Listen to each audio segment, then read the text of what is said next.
सो ये third type है partial fraction की। ओके, सो हमें देखना है इसकी पावर क्या है, पहले x into x square x cube है, ठीक है। तो ये लीनियर फैक्टर है, यस। ये नहीं क्वाड्रेटिक है, तो इसके फैक्टर आता है क्या, yes, x square minus one के फैक्टर आता है x plus one into x minus one. तो हमें जब फैक्टर आता है तो हम फैक्टर को डिनोमिनेटर में एक्सप्रेस करेंगे। देयरफॉर आवर जो क्वेश्चन है वो क्या बन जाता है, यहाँ पे x प्लस वन, ओके, इसको हम करेंगे x plus one and x minus one. Okay, तो यहाँ पे ये देखो x प्लस वन रिपीट आया। अगर रिपीट फैक्टर है उसके लिए अलग मेथड है, तो उसको हम अभी कैसे फिर से एक्सप्रेस करेंगे, 3x प्लस टू अपॉन जो सबसे एक बार रिपीट हुआ है वो पहले लिखो, और जो दो बार रिपीट हुआ है उसकी पावर 2 लिखो। उसके बाद हमें a अपॉन लीनियर पावर, मतलब इसकी पावर 1 ही है और एक बार रिपीट है। अगर ये जो है ये दो बार रिपीट है तो b अपॉन एक्स को लिखो और उसकी पावर 1 दो। यहाँ पे c है सपोज, और इसकी पावर सेकेंड लो, मतलब पावर 3 होती तो d upon x plus one cube आता। ओके, अभी यहाँ पे एक और दो ही फैक्टर है, यहाँ पे 1 2 3 है। तो प्रीवियस जो हमने सम सॉल्व किए उसमें डायरेक्टली मल्टीप्लाई किया, यहाँ पे वैसा नहीं करना, यहाँ पे आपको प्रोसीजर वाइज ही जाना है। तो प्रोसीजर क्या है, जो डिनोमिनेटर है पूरे टर्म को a को b को c को मल्टीप्लाई करेंगे, यहाँ पे होगा, यहाँ पे होगा और यहाँ पे भी होगा। So therefore 3x plus two is equal to a into x plus one the whole square upon x plus one x minus one, b into ये पूरा कॉपी यहाँ पे करो फिर से, x minus one into x plus one square upon x plus one, c into x minus one upon x plus one square upon x plus one the whole square. Okay, therefore 3x plus two is equal to, यहाँ पे x minus one क्या हुआ, cut हुआ। सो अभी हम क्या करेंगे, a into x plus one the whole square लिखेंगे। ओके, यहाँ पे स्क्वायर है तो यहाँ पे पावर 1 है, तो इसमें से नीचे एक है ऊपर 2 है, तो यहाँ पे 2 में से एक कट करेंगे, एक ही बचेगा। तो b into x minus one तो एज इट इज बचा, लेकिन यहाँ पे एक और बचा, यहाँ पे स्क्वायर स्क्वायर कैंसिल हो जाएगा, c into x minus one. Now हमें a b and c find करना है, तो a b c फाइंड करेंगे। a पे फोकस करते हैं, यहाँ पे b और c में क्या कॉमन है, x माइनस वन, तो प्लस वन पुट करेंगे तो a मिलेगा। अभी b फाइंड करना है, तो यहाँ पे x प्लस वन है, यहाँ पे x प्लस वन है क्या, नहीं, यहाँ पे x माइनस वन है, यहाँ पे x माइनस वन नहीं, तो b को हम बाद में सॉल्व करते हैं, अभी c पे फोकस करते हैं।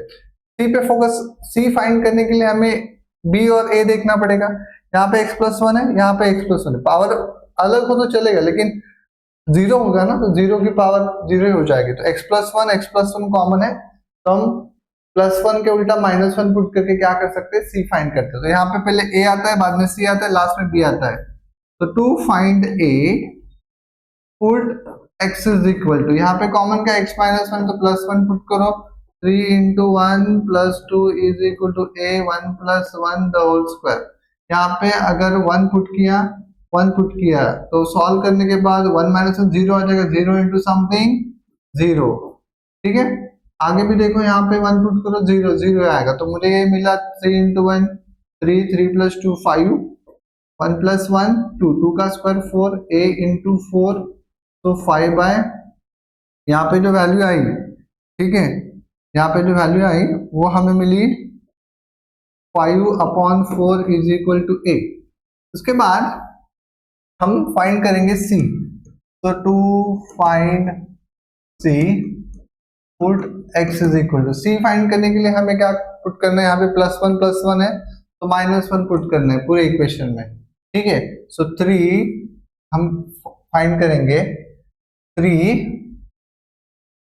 Into minus one plus two is equal to, अभी यहाँ पे माइनस वन पुट करो तो 0 हो जाएगा, यहाँ पे माइनस वन पुट को 0 इंटू समथिंग 0, डायरेक्टली आपको 0 लिखना है, सी -1 तो -3 + 2 is equal to C into -2, 2 - 3 -1 is equal to -2c।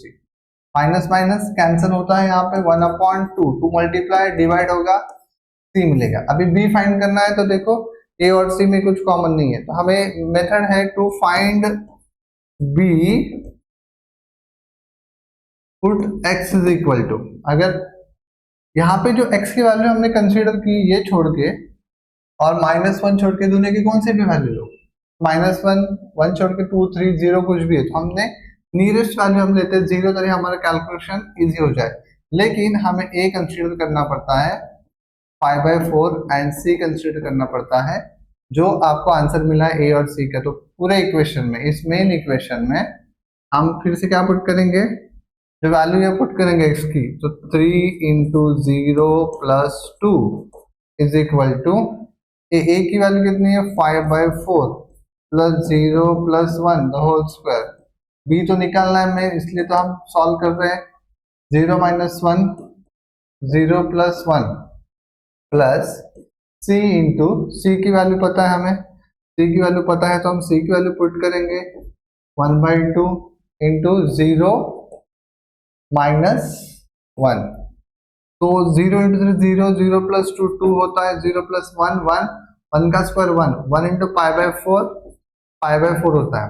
b अभी यहाँ पे देखो 0 - 1 1 लिखूंगा, ब्रैकेट अच्छे से सॉल्व करो, 0 + 1, तो अभी यहाँ पे क्या करेंगे, -1 हाफ 0 - 1 -1 आता है, तो ये +5/4 यहाँ पे जाके -5/4 कर लो equal to b into 1 into 1 1 1 into b b लिखो, यहाँ पे minus into minus plus 1 into half minus half, तो इसको सॉल्व करो, cross multiply 8 8 - 5/4 b minus half, 8 - 5 -3/4 b minus half.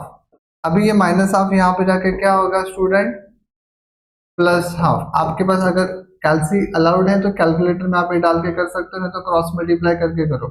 ये मल्टीप्लाई करो -6, ये मल्टीप्लाई करो इधर 4/8 is equal to b, -2/8 is equal to b, तो 1 जा एंड 4 जा, मतलब b इज इक्वल टू हमें मिले -1/4, ये b की वैल्यू हमें मिल गई, a b c मिल गया। आप यहाँ पे a पुट करो, b पुट करो, c पुट करो, फाइनल आंसर फिनिश्ड।